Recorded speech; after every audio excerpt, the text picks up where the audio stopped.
Oke, saya dapat pertanyaan, bagaimana cara menghitung gaya gesek pada bidang miring dengan benda yang terhubung katrol.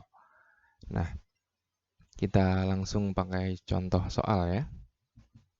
Nah, saya punya soal seperti ini, sebuah benda yang diam ya.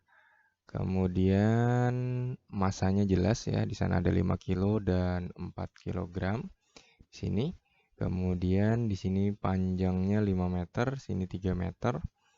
Kemudian yang ditanyakan adalah nilai dari gaya gesek benda ini. Nah, kira-kira bagaimana cara menganalisa atau menghitung gaya gesek yang ada pada di benda yang bermasa 5 kilo. Jadi di sini ada gaya gesek ya. Oke, kira-kira seperti apa kita bahas langsung saja. Cara yang pertama tentu adalah kita harus menggambarkan garis-garis gaya ya atau gaya-gaya yang bekerja pada dua benda ini. Oke, kita gambarkan sama-sama. Nah, yang pertama kita gambarkan dulu gaya ya di sini ya. Yang pertama ada gaya berat. Nah, untuk mempermudah kita namai saja benda yang ini saya anggap benda 5 kilogram ini saya namakan A ya. Kemudian benda yang ini saya namakan benda B. Jadi jelas ya, ini benda A, ini benda B. Nah, di sini tentu saja ada yang namanya WB ya. Kemudian yang ini namanya WA ya. Nah, di sini ada gaya normal ya karena dia berada pada suatu bidang. Kemudian ada juga di sini gaya yang namanya tegangan tali atau T. Nah, di sini juga ada tegangan tali atau T. Nah, sebelum menggambarkan gaya gesek, kita gambarkan dulu gaya yang bekerja di sini ya. eh,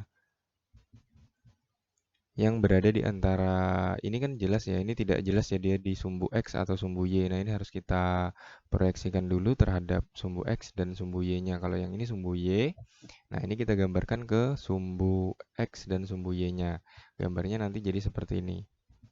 Nah, seperti ini ya. Dimana ini nilainya tentu saja adalah W sin theta. Yang ini adalah W cos theta. Atau bisa dinamakan ini adalah WY ya. Yang di sini adalah WX. Nah, boleh seperti ini.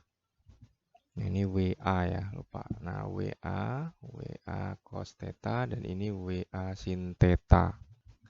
Nah, yang jadi pertanyaan juga di sini kan sudutnya tidak ada, tetapi ada angka 5 dan 3. Nah, ini sebenarnya kita bisa menghitung dengan aturan Pythagoras. Jadi kalau saya atur dengan Pythagoras kan seperti ini ya. Misalkan ini AB, ini C ya. Nah, di sini diketahui 5 dan 3 ya. Maka kita untuk mencari sisi AB ini tentu saja adalah AB sama dengan akar dari AC kuadrat dikurang BC kuadrat. Jadi angkanya nanti adalah berapa itu? 5 kuadrat dikurang 3 kuadrat ya, akar 25 kurang 9 sama dengan akar 16 atau 4 ya. Nah, berarti ini sebenarnya adalah 4 meter. Untuk apa kita hitung? Nah, ini sebenarnya adalah untuk menghitung pengganti sebagai sudut tadi. Nah, kalian ingat ya bahwa yang namanya sin theta itu adalah depan bagi miring. Nah, kita sudah punya nih. Kalau mau mencari sin, berarti depannya adalah 3 meter, miringnya adalah 5. Kalau mau pakai cos, berarti samping bagi miring ya. Nah, 4 per 5. Ini adalah perbandingan nilai sin dan cosinusnya. Itulah kenapa di sini tidak ada lagi sudut. Yang ada tetapi adalah angka 5, 3, dan 4 ini sebagai panjang daripada bidang miringnya.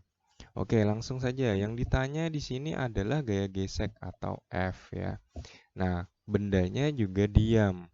Karena benda diam, maka gaya geseknya adalah gaya gesek statis nih. Nah, yang jadi pertanyaan kita tidak tahu apakah gaya geseknya arahnya ke bawah sini atau arahnya ke atas. Lalu bagaimana solusinya? Ya, kita gambarkan aja bebas, maunya ke bawah sini atau ke atas sini. Kita berasumsi benda ini punya arah kecenderungan gerak.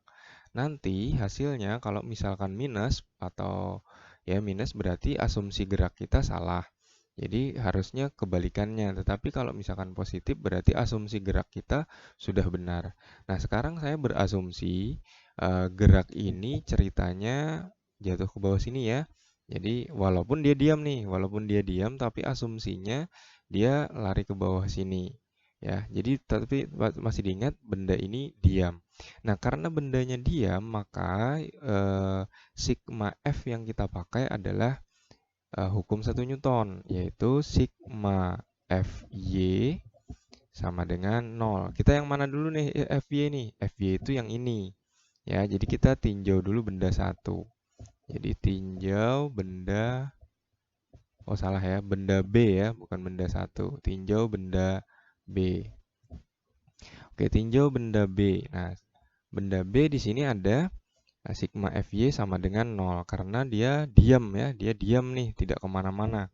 Beda kalau bergerak ya. Kalau bergerak M kali A, tapi kalau diam berarti 0.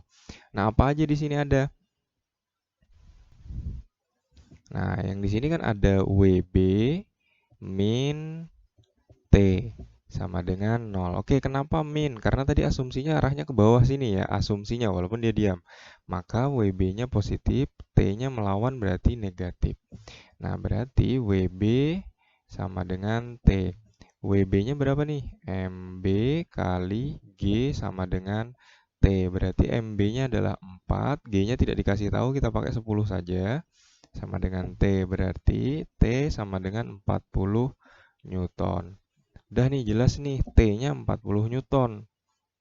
Oke, jadi T di sini dan T di sini adalah sama nilainya 40 Newton. Nah, yang ditanya di sini adalah gaya gesek. Tadi kan kita tidak tahu ya apakah arahnya ke bawah sini atau ke sana. Karena kita asumsinya ke sini, asumsi ke sini, maka gaya geseknya harusnya ke bawah sini. Maka saya gambarkan seperti ini gaya geseknya nih. Nah, ini dia namanya Fs, gaya gesek statis. Oke, lihat di sini ini semuanya kan adalah sumbu X. Nah, sekarang kita tinjau nih benda A. Jadi kita sudah punya tinjau benda B, sekarang kita tinjau benda A. Tinjau benda A. Oke, sama juga nih. Di sini ada sigma Fx sama dengan 0. Kenapa 0? Karena bendanya tidak bergerak atau diam. Maka hukum 1 Newton lah yang berlaku di sini. Nah, apa aja yang ada di sini? Oke, asumsi gerak ke sini, maka T-nya positif, ya kan? Dikurang W sin theta, WA sin theta, dikurang Fs sama dengan 0. Fs ini kan yang kita cari. Nah, kita masukkan aja nih. T 40 dikurang WA itu berarti MA kali G kali sin theta. Nah, sinnya ini, ingat sin itu adalah depan bagi miring. Nah, ini depan per miring ya. Nah, sudut ini dan ini kan sebenarnya sama ya. Nah, berarti kalau di sini 3/5 ini bisa kita gunakan perbandingannya. Berarti depan bagi miring min Fs sama dengan 0. Berarti 40 dikurang MA-nya adalah 5 dikali 10. Depan sudut ini spannya 3. Ya 3/5. Miringnya 5 kan. Dikurang Fs sama dengan 0. Oke, lanjut sini nih. 40 ini kan bisa kita coret ya. Ini kita coret. Nah, berarti 40 dikurang 10 kali 3, 30 dikurang Fs sama dengan 0. 40 kurang 30, 10 min Fs sama dengan 0. Berarti 10 sama dengan Fs. Nah, berarti gaya geseknya Fs-nya adalah 10 Newton. Gaya geseknya di sini berarti kesimpulannya adalah 10 Newton. Nah, kira-kira cukup mudah dipahami ya. Jadi jawabannya ini adalah 10 Newton. Tandanya positif berarti kita asumsi gerak kita benar ya. Kalau dia negatif berarti asumsi geraknya salah nih. Arahnya kemungkinan ke sini nih. Nah, kecenderungan geraknya walaupun dia tidak bergerak. Oke, kira-kira seperti itu. Mudah-mudahan ini bisa dipahami ya. Terima kasih.